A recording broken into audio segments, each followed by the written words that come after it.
Number 8. Joshua Lee HUNSUCKER.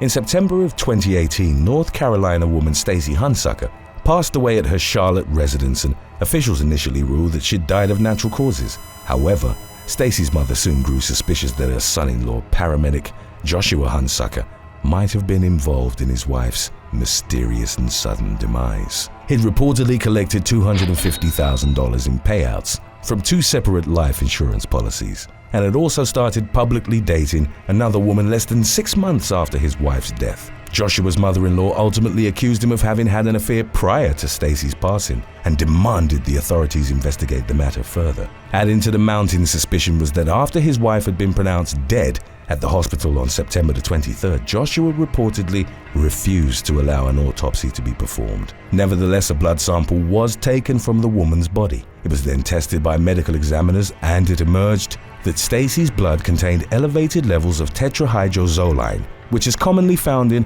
over-the-counter eye drops and nasal sprays. An attorney for the Fraud Investigations Unit of the North Carolina Department of Insurance claimed that the amount of tetrahydrozoline in the woman's system would have had a dramatic effect on her heart and likely would cause heart stoppage in a short amount of time. It was ultimately concluded that Joshua had fatally poisoned his wife with Visine eye drops, and he was consequently arrested in December of 2019 on a charge of first-degree murder. The case's pre-trial motions were heard in a Gaston County court on January the 7th of 2022.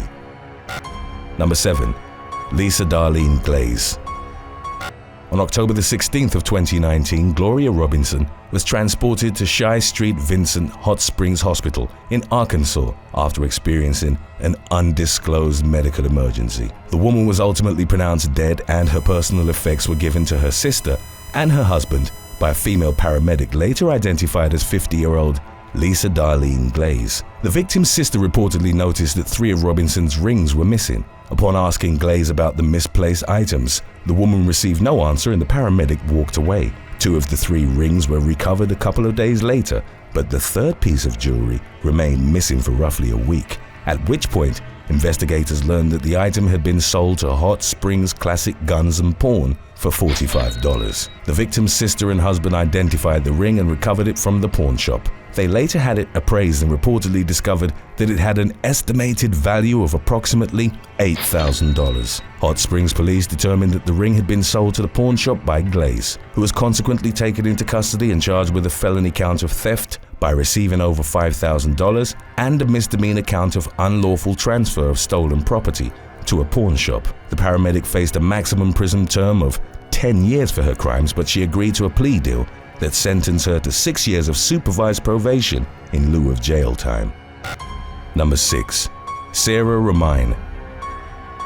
Shortly before 8 p.m. on July the 31st of 2021, Tennessee paramedic Sarah ROMINE got into a confrontation with 2 women in the parking lot outside the Soaky Mountain Water Park in Sevierville. Local police reported that ROMINE, who worked as an EMT for American Medical Response, opened fire on the other women after their dispute had abruptly escalated. The victims, Kelsey Cook and Angie Russell, were transported to nearby hospitals to be treated for the gunshot wounds they'd sustained. Cook was airlifted to the University of Tennessee Medical Center in Knoxville, where she was later pronounced dead.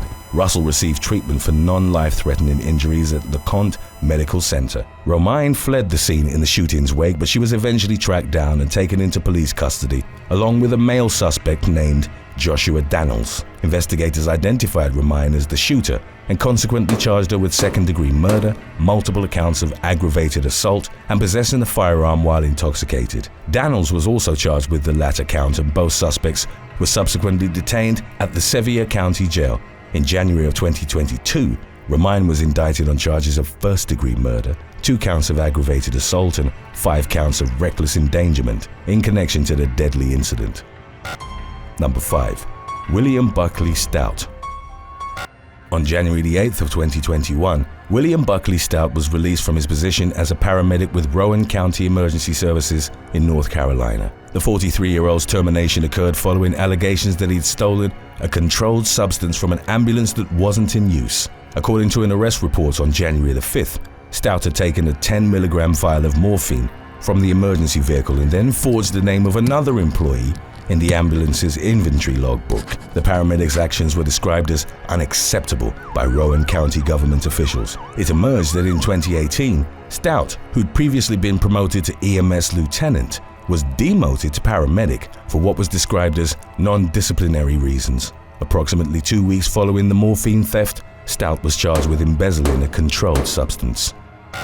Number 4. Kevin McCorvey. On the evening of November the 12th of 2021, a non-emergency ambulance driven by Kevin McCorvey carried a dialysis patient through the town of Fairburn, Georgia, roughly 20 miles south of Atlanta. At about 7:30 p.m., McCorvey reportedly lost control of the vehicle and veered off the road, which resulted in the ambulance turning over and rolling into a ditch. Police officers who arrived at the scene shortly thereafter used a ladder to climb into the back of the ambulance, where they found McCorvey, a female paramedic, and the patient, identified as 66-year-old Wilton Thomason Jr. The paramedic was extricated safely from the overturned vehicle, and it was reported that she'd only suffered a minor scratch in the accident. The officers came upon McCorvey attempting to resuscitate an unconscious Thomason, who was later pronounced dead as a result of trauma that he'd suffered in the crash. As first responders were working to remove Thomason's body from the ambulance, McCorvey and the other paramedic called for an Uber in which they had allegedly planned to flee the scene. The pair were quickly tracked down by local police, who noted that McCorvey's breath smelled distinctly of alcohol. The ambulance driver ultimately admitted to having been intoxicated at the time of the crash, and he was thereupon detained by law enforcement. He was booked into the Fulton County Jail and charged with a DUI, second-degree vehicular homicide, failure to maintain lane, and possession of an open container. According to the most recent updates on the case, McCorvey was denied bond during a hearing at Fulton County Superior Court on November the 15th. Number 3. Joshua Colon.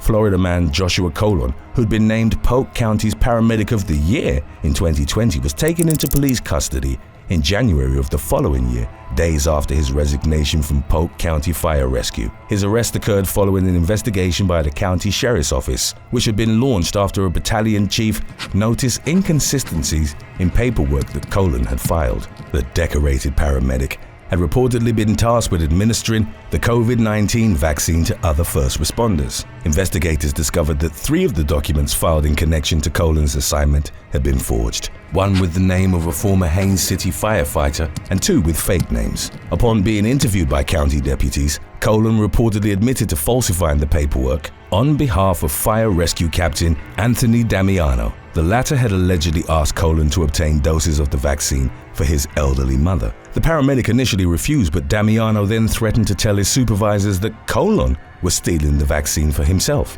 Pressured by the threat, he begrudgingly went along with the fire captain's scheme. Colon was consequently charged with forgery, uttering a false instrument, criminal use of personal identification, creating a fictitious person, and falsifying an official record as a public servant. Damiano, a 17-year veteran of the fire department, reportedly resigned with the intent to retire before turning himself into the authorities. He was charged with petty theft and falsifying official records.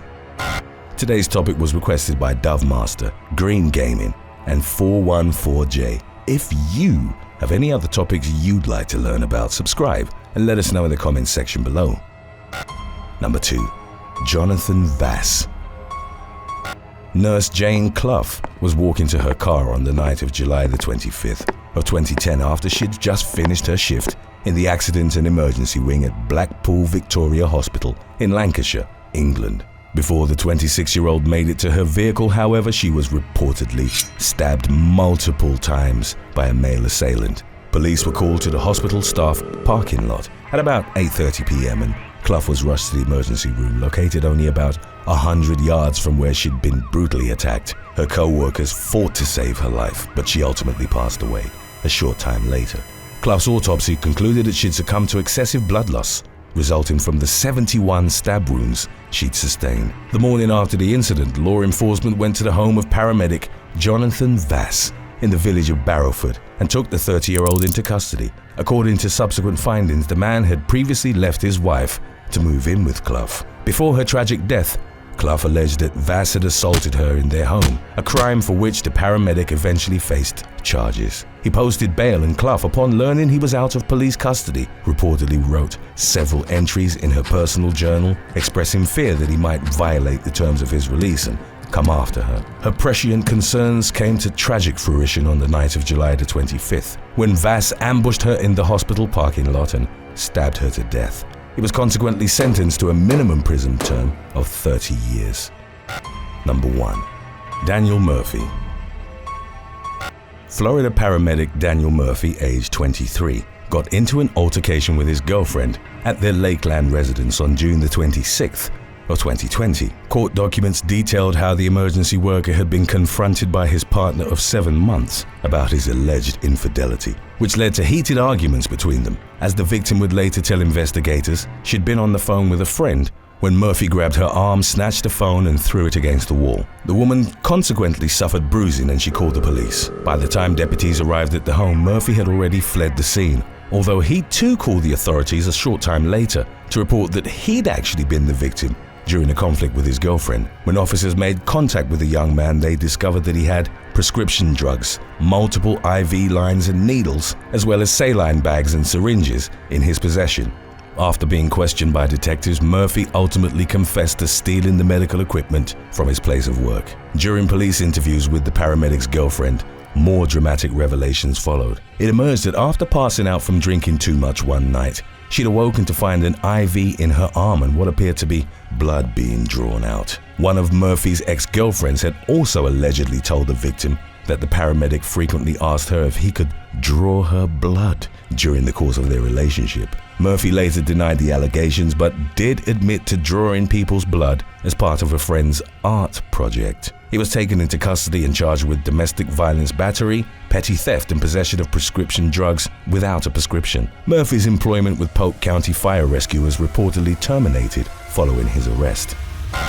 Thanks for watching. Which first responder position would you rather fill? Paramedic or police officer? Let us know in the comments section below.